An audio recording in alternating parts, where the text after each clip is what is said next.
Hey, good morning, team. How's everybody doing? Good morning. Good. We're going to be talking about something really exciting today. So very important. It's about sickle cell disease. Yes, absolutely. Sickle cell disease is such a critical, condition.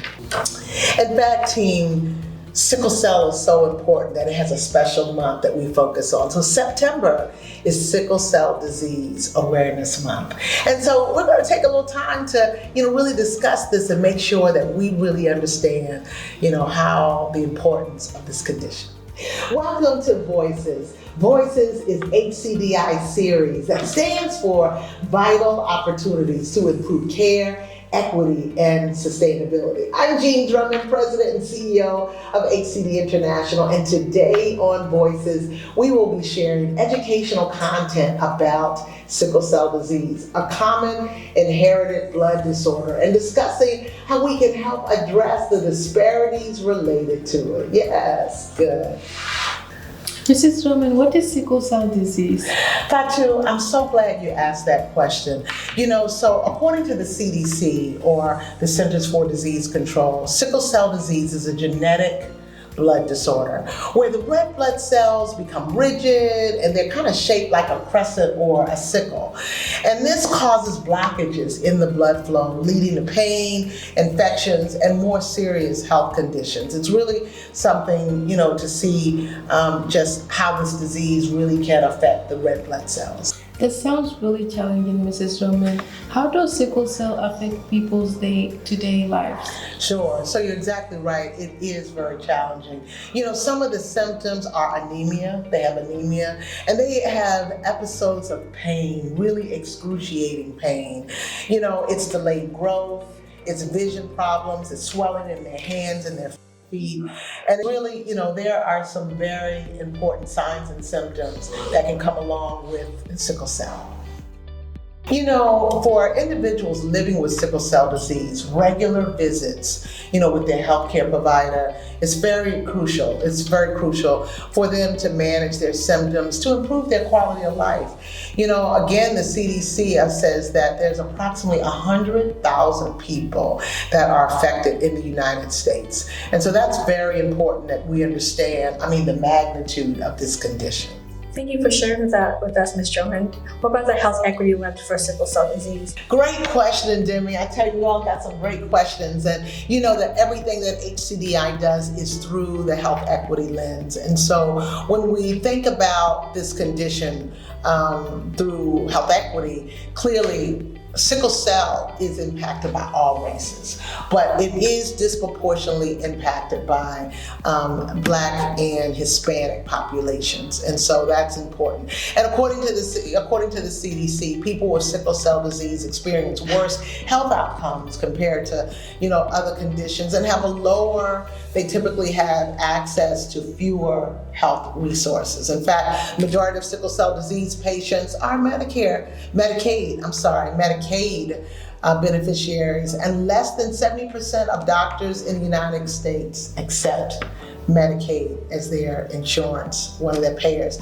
Average life expectancy for people in the most severe form of sickle cell disease is 30 years. It's 30 years shorter than other people without sickle cell disease. The rate of stroke of adults is also in adults between the ages of 35 and 65.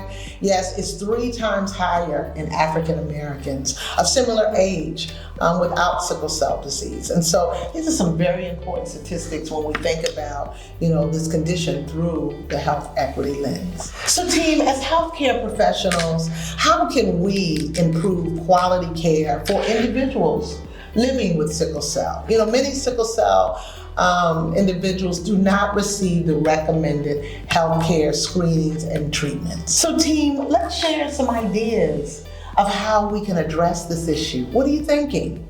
So to community-based organizations, your role is crucial in supporting individuals with sickle cell disease by educating and engaging the community in screening for sickle cell disease and helping them get healthcare resources.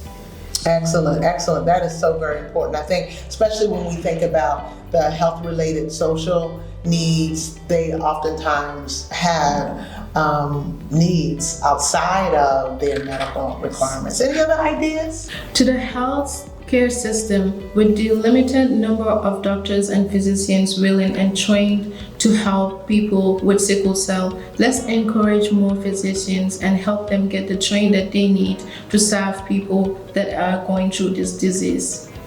Excellent, Fatu. That is so very important. I think workforce development and training, because if you're not familiar with this, and oftentimes there are hematologists that serve this particular population, but there's a lot of work that we can do in primary care. Great. Are there any other thoughts? To the person going through sickle cell, take care of yourself. To talk to your doctor and get treatment. That is so very important, Byron, because oftentimes, life happens, right? Life be lifing. And, you've got children, you've got other things going on in your life, and you may be the last one that you're taking care of. And so oftentimes I think watching those stressors, what are those things that exacerbate your stress and that may, precipitate an attack. And so certainly that's very important. Thank you all. You had some good ideas. Yeah, absolutely. So, and I like the way you did it. It was really some thoughts for the community-based organizations, for our healthcare system, for the patients. And I think last but not least, policymakers, right? So what are some, because we do call ourselves a policy to practice group. So what are some policy measures that should be implemented now to ensure that those living with sickle cell disease have quality, have accessible and affordable medications for their disease? And I believe, certainly when we think about CMS, they're looking at some new models that they can, implement. So we're really excited about this. So it is our hope that this month that you really begin to think about sickle cell. And if you have someone in your family that has sickle cell, reach out to them. Make sure that they're getting their regular doctor's appointments. Do whatever you can to kind of reduce their stress in their lives, because this is really about our community. Together we can help to bridge the gap in care, improve the quality of life for individuals with sickle cell. And together we can share our voices. Yes.